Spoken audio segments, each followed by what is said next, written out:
Assalamualaikum warahmatullahi wabarakatuh. Saudara, saya akan melanjutkan ya video saya yang kemarin karena kemarin belum tuntas ya tentang rukun Islam.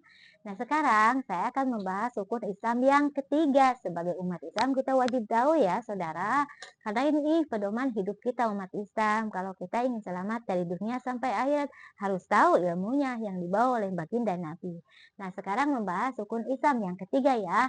Rukun Islam yang ketiga yaitu menjalankan puasa Ramadan 1 bulan bagi yang mampu dan sudah baligh. Mampu itu sehat badan, sehat pikiran. Kalau tidak sehat badan, tidak sehat pikiran itu tidak diwajibkan. Begitu juga yang sudah baligh. Baligh itu sudah manjing usia waktu.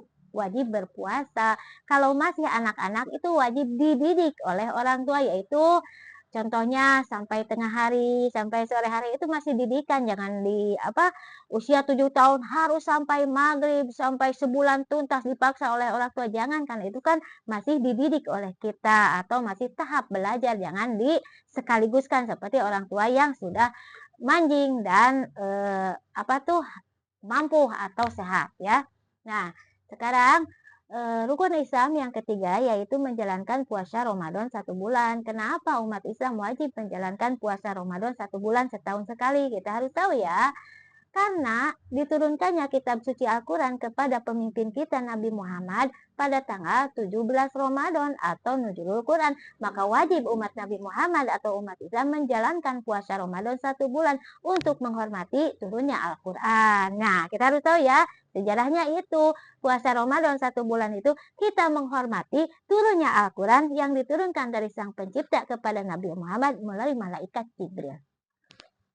Dan di bulan puasa Ramadan itu suka ada yang namanya bulan puasa itu bulan suci. Kenapa disebut bulan suci?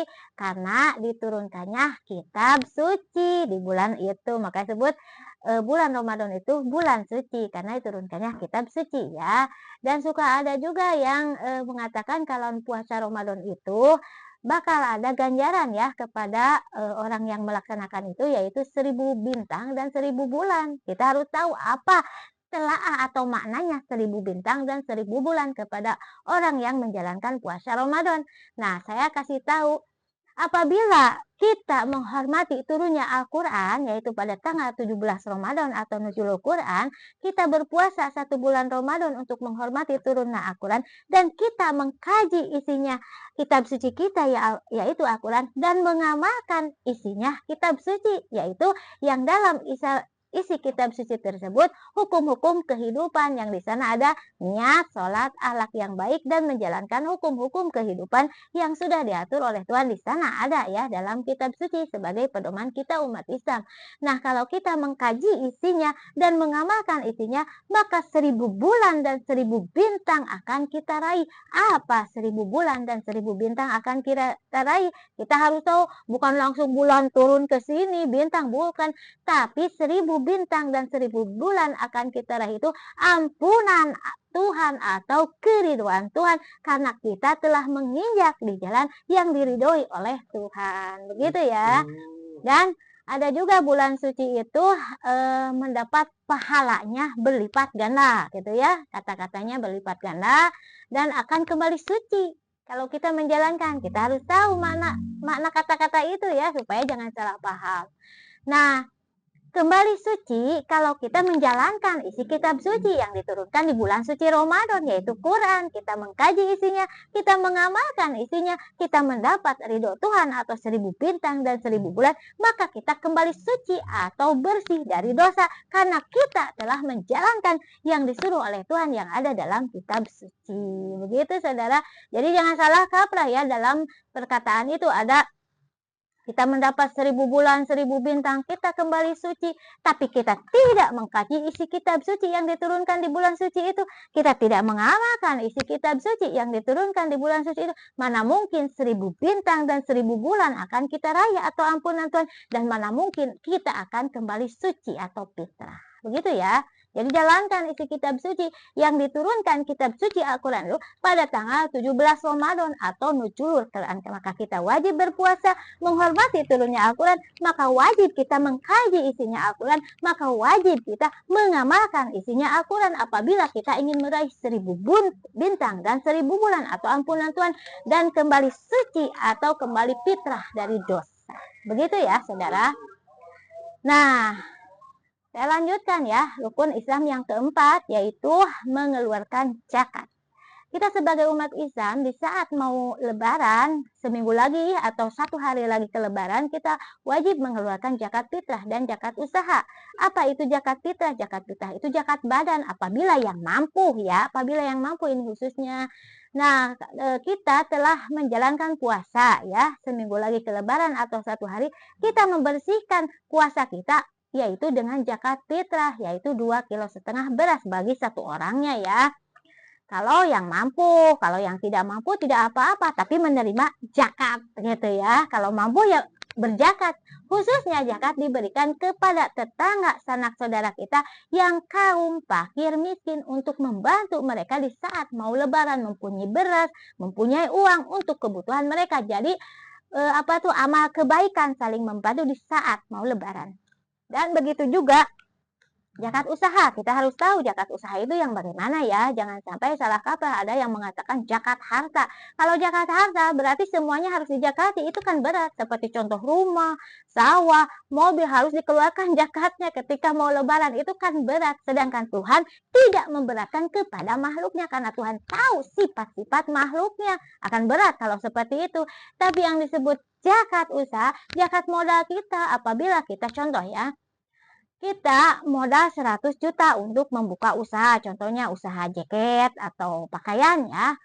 Nah, dari 100 juta itu usaha kita berkembang atau menghasilkan harta sampai punya rumah, sampai punya mobil, punya sawah. Nah, yang 100 juta yang dipakai modal untuk usaha tersebut wajib dikeluarkan zakatnya 2%, mau 2%, mau 2,5%, begitu. Jadi bukan zakat zakat harta, semua harta dizakati, kalau itu kan berat, Tuhan tidak memberatkan kepada makhluknya. Jadi zakat modal atau zakat usaha yang modal tersebut sampai membuahkan harta, itu wajib dikeluarkan zakatnya di saat mau lebaran untuk membantu kaum fakir miskin dalam kesusahan saat akan ada acara lebaran atau memperingati hari lebaran ya gitu, setelah puasa Ramadan. Nah, yang kelima, rukun Islam itu menunaikan ibadah haji bagi yang mampu ya, yang punya harta ya. Kalau yang tidak punya harta mana mungkin bisa ibadah haji kan. Nah, ibadah haji itu ke kota Mekah, Madinah. Kenapa kita wajib ibadah haji ke kota Mekah dan Madinah? Kenapa kita tidak ke Yaman, tidak ke Irak gitu ya? Kita harus tahu sejarahnya. Karena kota Mekah kelahiran pemimpin kita Nabi Muhammad yang membawa ajaran-ajaran kebenaran dari Tuhan untuk kita umatnya. Dan kota Madinah tempat dimakamkannya pemimpin kita Nabi Muhammad. Jadi ke kota Mekah Madinah itu kita menelusuri sejarah pemimpin kita Nabi Muhammad, ke kota Madinah menziarahi makam pemimpin kita Nabi Muhammad yang menyebarkan ilmu dari Tuhan untuk kita umatnya. Nah, kenapa kita melaksanakan ibadah haji itu ada tawaf, ada sya'i, ada melontar jumratul aqobah, ada dari syafa marwah, ada memakai pakaian ihram, mencukur rambut sedikit. Kenapa? Kita harus tahu sejarahnya itu ya. Nabi Ibrahim sebagai bapak moyang Rasul yang 4 yaitu Nabi Musa, Nabi Daud, Nabi Isa dan Nabi Muhammad, dan termasuk pemimpin bapak moyang pemimpin Nabi Muhammad. Beliau diberi wahyu oleh Tuhan bersama putranya Ibrahim untuk membangun Ka'bah di kota Makkah ya, untuk membangun Ka'bah. Dan setelah membangun Ka'bah disuruh oleh Tuhan untuk membangun Masjidil Haram di kota Makkah sebagai masjid tertua di dunia, Masjidil Haram itu ya. Dan setelah membangun Ka'bah dan Masjidil Haram, Nabi Ibrahim dites keimanan oleh Tuhan untuk menyembelih putranya Ismail di saat Ismail sedang remaja ya, usia remaja. Tapi Nabi Ibrahim menuruti perintah Tuhan saking iman kepada Tuhan, karena itu wahyu atau suruh. Dan ketika Nabi Ismail mau disembelih, Nabi Ismail pun dimandikan dulu, memakai pakaian ihram atau suci, memakai wewangian, memotong rambut sedikit atau sebut tahalul, mengelilingi Ka'bah 7 kali keliling ya. Terus melontar Jumratul Aqobah atau melontar setan 7 kali lontaran karena waktu itu setan menggoda ya. Dan setelah mau disembelih ya, Tuhan menyuruh malaikat Jibril untuk menggantikan Nabi Ismail dengan gibas atau domba. Jadi karena apa?